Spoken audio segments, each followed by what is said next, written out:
Hello, good people. Hello, how are you doing? How have you all been? Well, I'm so grateful that you follow the Ugandan Juice podcast on YouTube, AfriPods, and all other platforms. And I'm here to bring you some more, of course. It's the top entertainment stories in the Pearl of Africa. And as you might have already guessed, Bash Mutumba is my name. So let's dive right in. And the first story I'll talk about today is Sheila Gashumba and her drinking habit. Of course, the habit is not the big issue because she's not a big drinker according to friends that know her very well. She just loves to buy expensive alcohol for her groupies. And this particular time, there's a screenshot that made rounds on social media, and not a screenshot, actually a photo of a bill or receipt from the bar, and the figures on it were just overwhelming. Trust me, the figure showed a whopping 32,365,000 Ugandan shillings spent in the bar. And it was clear that it was from Sheila Gashumba and God's Plan, because down it was written God's Plan CO Isa, care of Isa, and it was clear that it was Sheila Gashumba and God's Plan that spent all this money.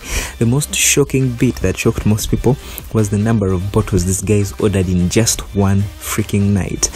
67 bottles of Belay that totaled to 30,150,000, 20 Red Bulls, 14 bottles of water, bottles of Hennessy, 2 of them, which totaled to 1.2 million, bottles of Long Island, a bottle of Moet, Coke, Dawa tea, 7 beers. Like, it was just crazy. And then there's one thing that also shocked other people, because someone complained about it. Was like, really, you buy all that alcohol and you just buy only one pack of chips and chicken? Like, really, do you just drink and drink and drink without eating? That was one other thing that someone pointed out. And then there's just another that many of us had not seen, or really ignored, I should say. There's that other figure that Sheila had hidden. So a tweep went to her Twitter and said, really, Sheila, you decide to brag about buying all that alcohol and then you just hide the amount you paid, making us not think of the balance that you were left with, because Sheila had paid only 2 million apparently. And Sheila came back to rebut this, to show her that she had the money and it was just not yet time to pay the bill off.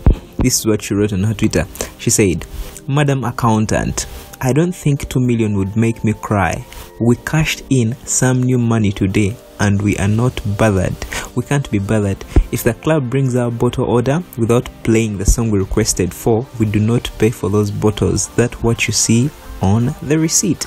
So according to Sheila, if the club does not play the music they request for, her and God's Plan, while they bring the bottles, then they do not pay for that. Well, I do not know what she actually meant in that. I don't know whether she meant they don't pay for it on that night, that they wait for the next night to pay for all that thing. But I'm not really so sure. But in the end, she showed money in this video. Dear Lord, denominations of just 50,000 Ugandan shillings. That's the biggest denomination in Uganda. Yes, 50,000 Uganda shillings, packs of cash, stashes of cash, and you could see some pounds and dollars the other side. Dear Lord, I don't know what we did wrong, the rest of us, that can't touch such money, because someone goes to the bar in just one night and spends 30 million Uganda shillings. Wow. Anyway, on the other side, Zari pities Tanasha for diamond pregnancy. Well, Zari till today has proved that she has failed to move on from this guy for whatever reason. She's just even somehow shaming Ugandans in some way, like people who don't give up, because she keeps on dissing this guy every single day on whatever chance she gets, really.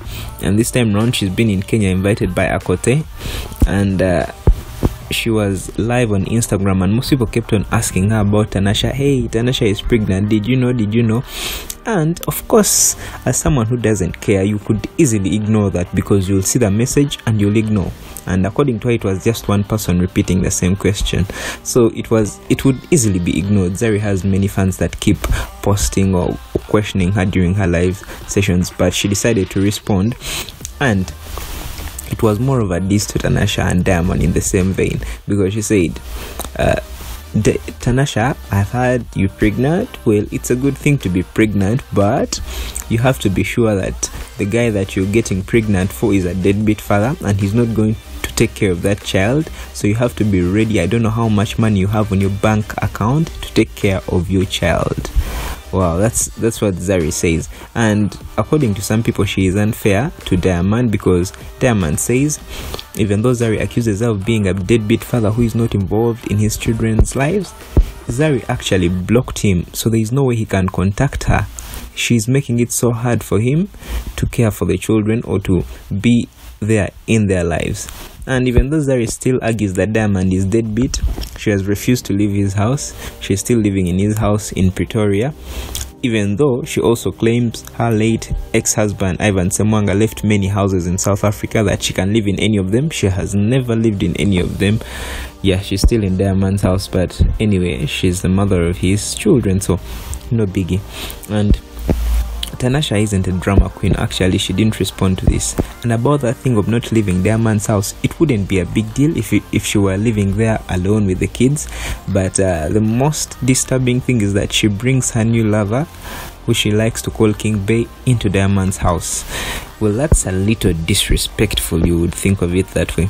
Yeah, anyway, back to the Pearl of Africa. And Irene Ntale accuses the former management of witchcraft.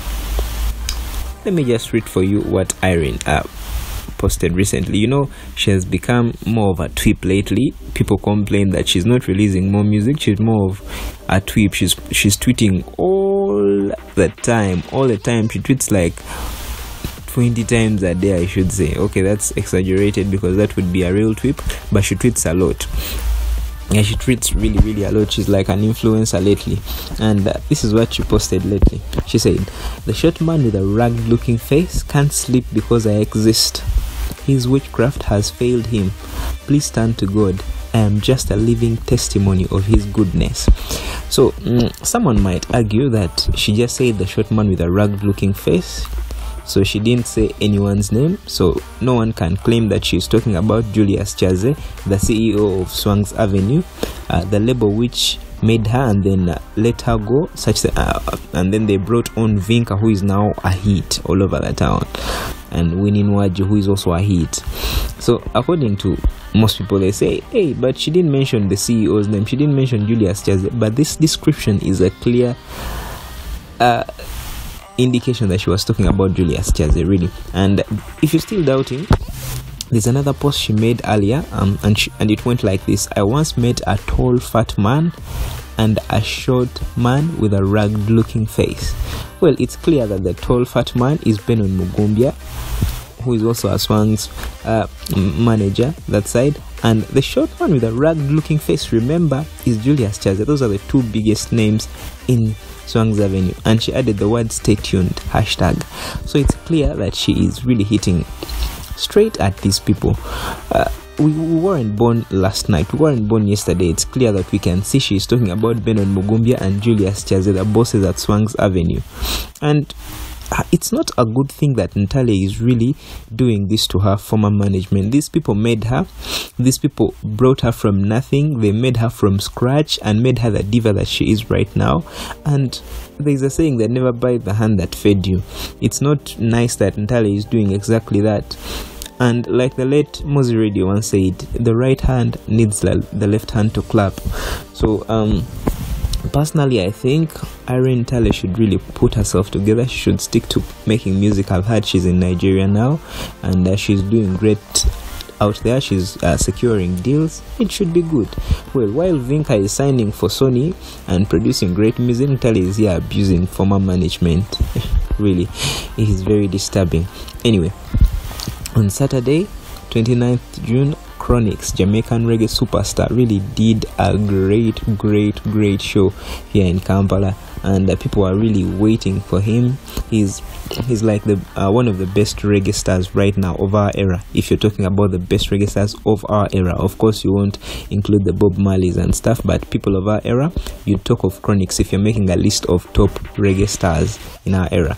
So yeah, and he came and was being awaited on very badly, and he delivered pretty well. And another highlight of the day was we got to witness acts from people that we hadn't seen in a long time, leave alone the new acts like John Black, Fifth Maker, those ones didn't appear. This one was strictly dancehall. So among the newer school artists, we had Binigant and Nina Rose, but it was mainly the older artists, because people like Vampos came back and made a bloody show. Rabadaba was there and he performed Ability with Guizo, that collab he did with Reddy and Guizo. So unfortunately the late Mose Radio is not there, so Rabadaba performed it with Guizo. Jose Chameleon also hit the stage, even though he was supposed to be at Roast and Rhyme, the show, the following day. He just appeared for a few seconds and left. And the other highlight was Benon and Vampos duo, almost rejuvenated for just one night. Well, Benon, like I told you earlier, he's now a manager at Swangs Avenue. He's no longer singing, but back then, before they made their own record label, while they were just recording music, he was singing with Vampos during the times of East Africa TV, before we had a lot of TV in Uganda back then. And Benon and Vampos were a big thing, trust me. Just like Ngoni with their songs featuring Lady JD and stuff, they were a big thing. So they performed their reggae song I Know, and it left people really on their tippy toes. People really enjoyed the show. And Maddox Sematimba, of course, the biggest reggae act that has ever graced Uganda, Maddox Sematimba also performed his electric evergreen hit songs. And the show went on. Zinc Fence Redemption Band, Chronix's band, started setting up at around 9 p.m. and the show went on till 1 a.m. in the morning. Trust me, it was epic. Chronix performed very great. It was picturesque. Songs like Skanking Sweet, Smile Jamaica, Who Knows, Tenement Yard, and many others. And his style, the signature reggae revival, really we enjoyed it. And really party people were not disappointed by Chronix. And big up to Chronix and his team. He gave us a very amazing show. And a big up to MTN for organizing this, MTN Pulse Forever. And well, on the other side, it's Fresh Kid again and again and again. He's in the news always these days, and it's because of the father now, not because of him only. And the father is blaming the manager for the shows that have been cancelled in America, because Fresh Kid had a USA tour and it was cancelled because of this same thing, because the dad wants to travel with the manager. According to the manager, the bookings were made earlier for just the manager and the artist, but the dad into the picture says he cannot let his son go outside the country without him or the mother. Yes, that's what he says. So the shows were cancelled, and most people have been pinning Fresh Kid's dad, saying he's just spoiling the kids' future, because first he left the children with their mom in the moment when they needed him most. They didn't have school fees, they were so broke, and he left. But now he has come back after seeing the child becoming a celebrity. And for him, he claims that really he cannot, whatever people say, he doesn't care. He cannot leave his child to go to a country like Dubai or USA alone with someone else who is not the parent. The child is a minor and things of the sort. He says even though people are accusing him now, they would be the ones pinning him again if at all something bad happens to the child. So he says he can never let his child go, let society not blame him now, because they'll blame him again if something bad goes wrong. Well, this entire Fresh Kid thing really, it's just disturbing. But the father has a point in this, actually, even though always I've not liked the way he has done things, but this time round I really agree with him. People will blame him in the end.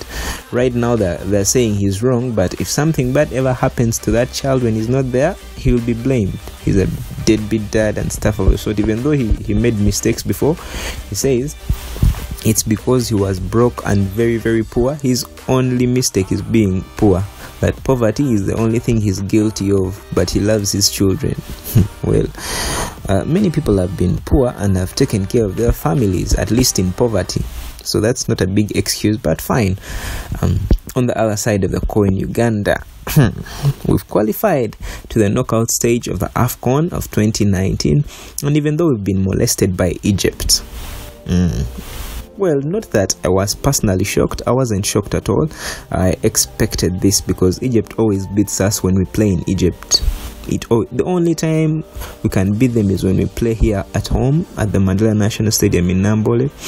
But for getting beaten, really we always get beaten by Egypt. And the most hurting thing is that this time round we played very well. Egypt always beats us after possessing us badly with many shots on target and stuff, but this time round we had more shots on target. We possessed them very well, but we still lost, and it was a little painful, but still bittersweet, I should say. Even though we conceded really cheaply. Onyango conceded the same free kick he conceded to Salah in the previous edition. It was a little hurting. We conceded another goal by El Mohammadi, a shot from outside the range. 2-0 it ended, but at some point we had 17 shots and Egypt had only 4.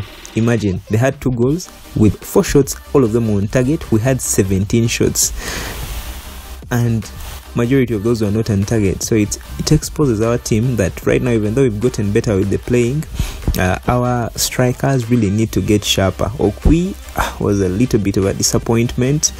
He couldn't really convert any of those 17 shots, even though they were not all by him, others were by other guys. Shambade was put on and he did a very, very great job this time. He didn't come from the bench, he started, played very, very well. And well, even though Zimbabwe had drawn with us, and if they were to win there would have been problems, but this time round DR Congo, which we beat earlier 2-0, decided to beat Zimbabwe for us. So in the end we have won the Yugazim tour. You know that Twitter war that happened, they're called tours. It happened between Zimbabwe and Uganda before the game, and we drew, so it just got silent chip. But right now we have a reason to be happy because Congo helped us beat Zimbabwe, and that's how people actually joked about the entire thing, saying Congo must be our other district. Rwanda is our southern district and Congo is our other district. That Congo has been admitted to the EAC officially, that Congo is being ruled by our president Museveni, things of the sort, but just jokes anyway. And someone even went further to say we should return the timber we stole from Congo. Anyway, just jokes around. But bad news, our keeper Denis Onyango got injured. Finally he decided he's injured. I am the only person that saw this with not a very clear eye, because he wasn't hit to get injured. He just, after conceding the 2 goals, he sat there and said, I can't move on, I can't go on. But things happen anyway. Never know, maybe a headache or whatever. It can't be very clear. Things happen.